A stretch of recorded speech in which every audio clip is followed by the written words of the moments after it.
безусловно, переводы физических лиц. Почта России — это прекрасный новый инструмент. Мы единственный фонд, который собирает деньги через Почту России.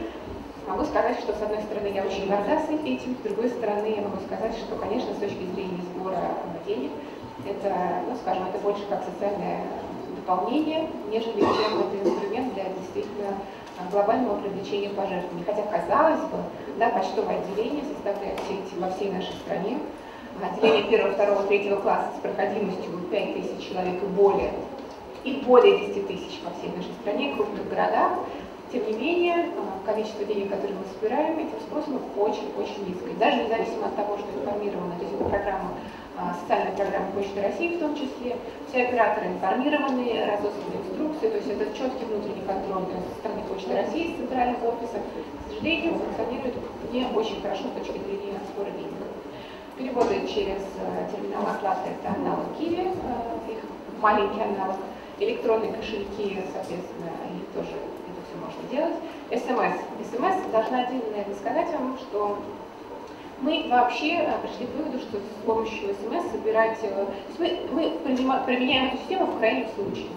Когда проходит, например, какой-нибудь благотворительный марафон, который мы делаем, и другие способы вообще неприемлемы, мы собираем через СМС. Почему? Потому что это очень дорого. То есть действительно порядка половины средств там, тех, которые мы собрали, но там у них есть четкая система, как они эти средства аккумулируют, то есть нет даже фиксированных процентов на самом деле от СМС. Получается, что это очень дорого. И мы, когда мы говорим, что мы там собрали 100 рублей, да, с этих 100 рублей мы должны заплатить иную сумму только оператору, который, собственно, собрать эти деньги. Плюс они оставляют, да, есть такое тоже, никто об этом не знает или не задумывается, они не выплачивают эти деньги сразу, они оставляют как залог, как депозит в счет следующих поступлений. И получается, что это система, которая фактически не позволяет четко собрать деньги, потратить и отчитаться. К сожалению, это так. Ну, сувениры — это... Хотелось бы продавать их больше. Пожалуйста, посетите наш сайт, купите сувениры, стать волонтером. Безусловно, коснусь этого позже, как глобального инструмента. Есть компании, которые составляют 90% пожертвований, по крайней мере, в нашем фонде. Информационные партнеры, которых я касалась, хотелось бы их видеть в лице тех, кто размещает баннеры, потому что такая функция и возможность помощи, я думаю, что есть сейчас практически у всех фондов, она им необходима, потому что информационное поле должно расти, должно развиваться. Это действительно это нужно как для привлечения помощи, так и для привлечения тех, кому эта помощь нужна. Поэтому есть огромное количество баннеров, у нас их разработано уже более 10, которые ты можешь зайти на сайт, скачать, если ты, конечно, социально ответственный информационный партнер. Но на самом деле мы сейчас работаем над тем, что подписываем годовые контракты с рядом издательских домов об информационном партнерстве. И в рамках этих контрактов есть некое количество полос, да, то есть печатных изданий и электронных носителей, с помощью которых мы можем доносить до людей свою информацию. Потому что на самом деле информация самая ценная, да, что у нас есть. Я сам тоже, мы коснемся чуть подальше, безусловно, мы тоже предоставляем такую опцию и информируем о ней на сайте. Социальные медиа, да, это то, что будет, то, вокруг чего будет полемика. Действительно, ну, на самом деле это просто факт. Я констатирую, что в настоящий момент социальные сети, медийные социальные сети решают много проблем. Они создают взрыв общественного мнения, они помогают и собрать деньги. Light Journal тот же самый. Все люди, которые не работают, вернее, которые работают без образования юридического лица, собирают до нескольких миллионов рублей с помощью ЖЖ. Ну, на самом деле есть более успешные примеры, есть менее успешные, но на живописящие темы, как там, дома престарелых, вот у меня лично моя приятельница хорошая занимается ЖЖ, позволила ей многие проекты реализовывать. И там есть уже инициативные группы, которые участвуют в этом постоянно, которые обмениваются информацией, и люди этому верят, да, что, как ни странно, люди верят людям. Люди, жаль, что пока мало верят фондам, да, мы с этим работаем, но люди верят людям.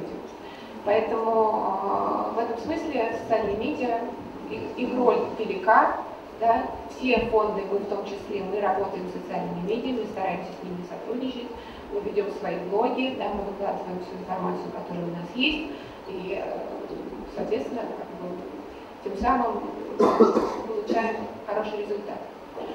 Я хотела бы сказать о нескольких проектах, о мировых проектах, которые у нас таких проектов нет, но на самом деле это тоже вопрос, наверное, позиционирования нашей страны, это вопрос того, что думает об этом государство.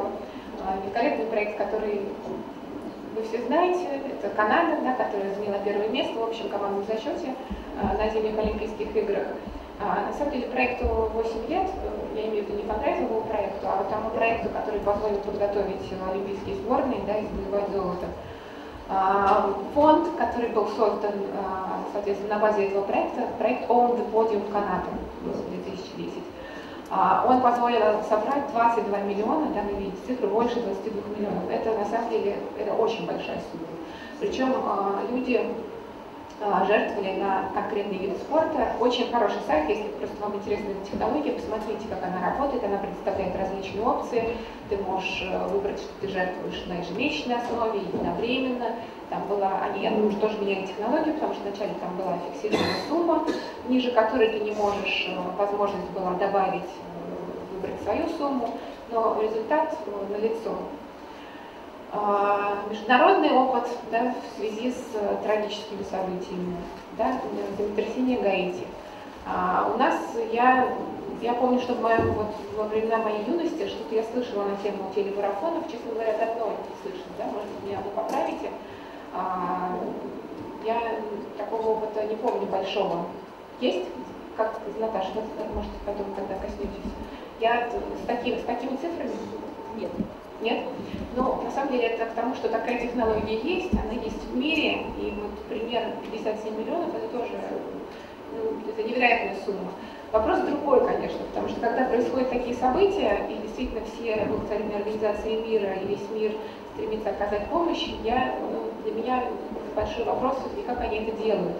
Потому что те деньги, которые аккумулированы и переданы, да, непосредственно на оперативную работу этих организаций, но я надеюсь, что да, именно они там позволили оказать первую помощь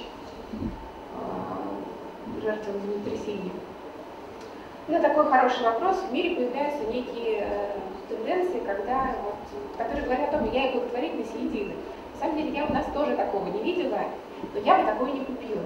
Хотя прекрасный проект, он тоже, вы можете зайти более подробно о нем почитать. История этого проекта такова. У человека был день рождения в сентябре, и он решил, что вместо подарков его гости дадут благотворительные взносы. И он, соответственно, взял и на эти благотворительные взносы сделал в одну из стран Африки водокачку. И тем самым в этом регионе, это был город, появилась вода, проекту тоже уже несколько лет. И это стало традицией. Каждый сентябрь месяц этот человек организует фестиваль, свой собственный, и своих друзей, коллег, у которых тоже в сентябре день рождения, они делают большой фандрайзинг, да, и у них есть определенная тема. У меня немножко, с одной стороны, она немножко проамериканская, потому что, вы видите, гениальная упаковка, все красиво, красный бантик, то есть здесь есть некое такое, с моей точки зрения, я думаю, что где же подвох, потому что когда ты вроде как должен заниматься благотворительностью, и ты делаешь это очень красиво, создается впечатление, что ты больше денег вложил в упаковку, да, нежели чем в содержание.